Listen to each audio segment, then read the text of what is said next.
5월 15일 오늘 만나 성경의 말씀은 창세기 42장 9절, 13절부터 15절 말씀입니다. 그때 요셉은 형들을 두고 꾼 꿈을 기억하고 그들에게 말하였다. 당신들은 첩자들이요. 이 나라의 허술한 곳이 어디인지를 엿보러 온 것이 틀림없소. 그들이 대답하였다. 소인들은 형제들입니다. 모두 12입니다. 가나안 땅에 사는 한 아버지의 아들들입니다. 막내는 소인들의 아버지와 함께 있고 또 하나는 잃었습니다. 요셉이 그들에게 말하였다.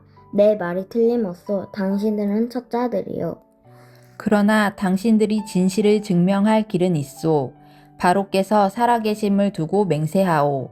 당신들이 막내 아우를 이리로 데려오지 않으면 당신들은 여기에서 한 발자국도 벗어나지 못하오.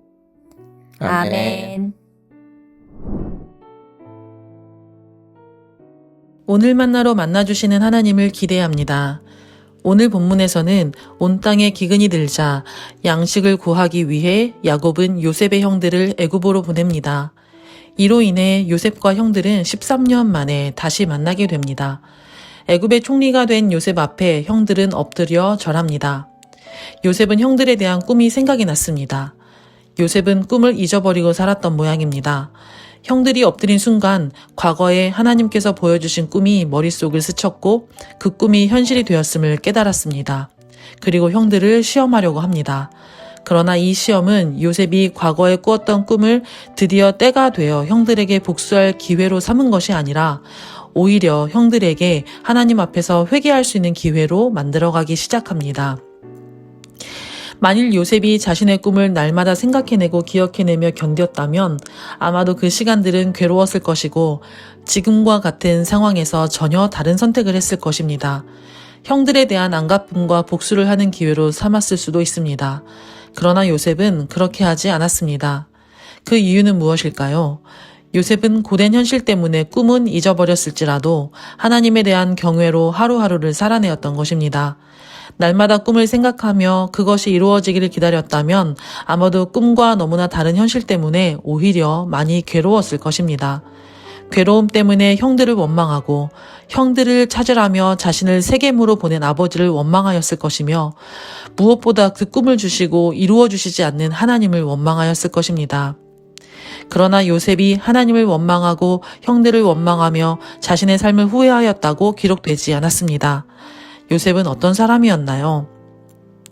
창세기 37장에서 할아버지 이삭의 이야기를 들으며 자랐을 요셉은 하나님에 대한 마음을 품었을 것입니다. 그리고 하나님 앞에서 죄를 짓는 형들에 대해 안타까운 마음을 가지고 그것을 날마다 말하였겠지만 형들은 듣지 않았을 것입니다. 요셉은 아버지 야곱에게 말해서 형들이 혼이 나더라도 형들이 하나님 앞에 온전히 돌아오기를 바라는 마음이었을 것입니다. 애굽으로 팔려갔을 때에도 요셉은 하나님 앞에서 행동하는 사람이었기에 보디발의 아내의 유혹에도 온전할 수 있었으며 바로의 신하들의 꿈을 해석할 때도 늘 하나님을 높였으며 바로 앞에 섰을 때도 하나님의 영에 감동된 사람으로 섰던 사람이었습니다. 이것은 하루아침에 이루어진 모습이 아니라 어릴 적 할아버지 이삭의 영향을 받아 하나님 앞에서 선악을 분별하며 살아오던 요셉의 습관이고 태도이고 삶의 방향이었습니다.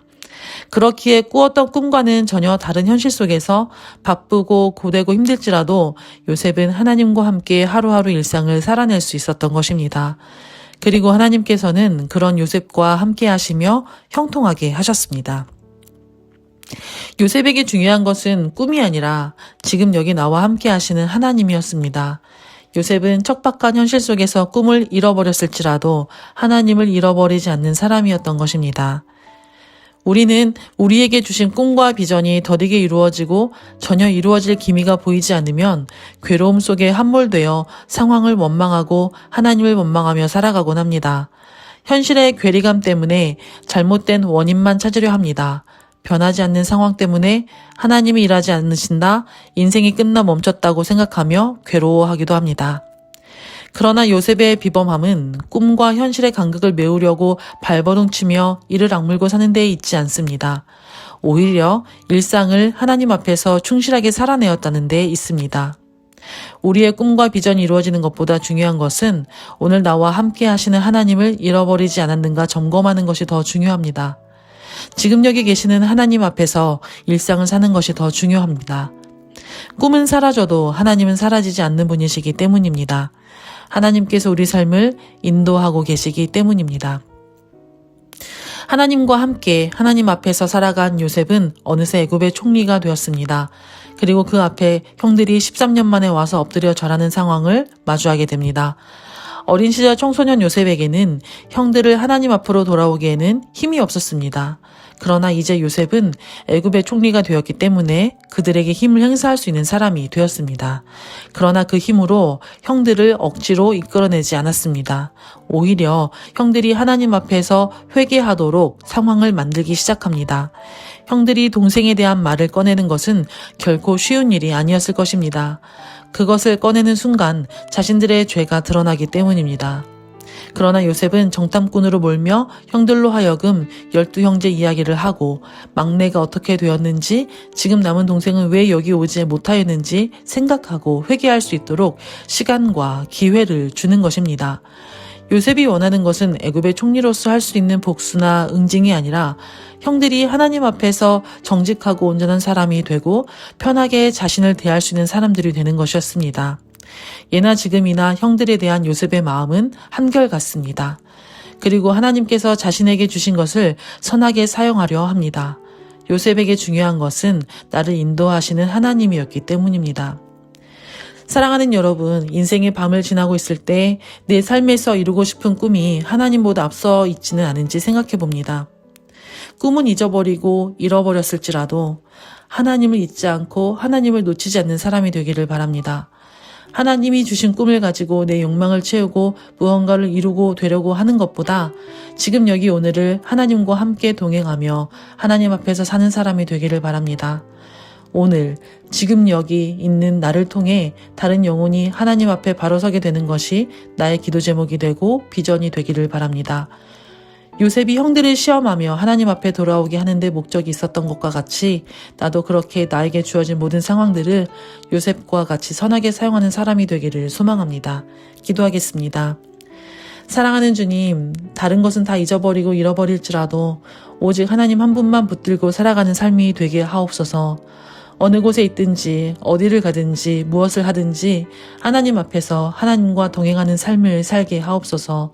많은 사람들이 하나님 앞에 돌아오는 것이 꿈이 되고 비전이 되는 사람 되게 하여 주옵소서. 감사드리며 예수님의 이름으로 기도드립니다. 아멘. 이제 2가지 기도 제목 가지고 기도합니다. 먼저는 말씀을 생각하며 기도합니다. 꿈을 잊어버리고 잃어버렸을지라도 하나님을 놓치지 않고 붙잡는 인생이 되게 하여 주옵소서. 나의 비전과 기도 제목이 다른 사람들이 하나님 앞에 돌아오는 것이 되어 하나님의 비전을 닮아가는 인생 되게 하여 주옵소서. 둘째는 우리 교회를 위해 기도합니다. 우리 교회가 하나님을 놓치지 않고 하나님과 동행하는 교회가 되게 하시고 하나님의 비전을 품어 많은 사람들이 하나님께로 돌아오도록 우리 교회에 주신 사명과 소명을 다하는 교회 되게 하여 주옵소서. 2가지 기도 제목으로 기도하신 후에 개인 기도 하시겠습니다.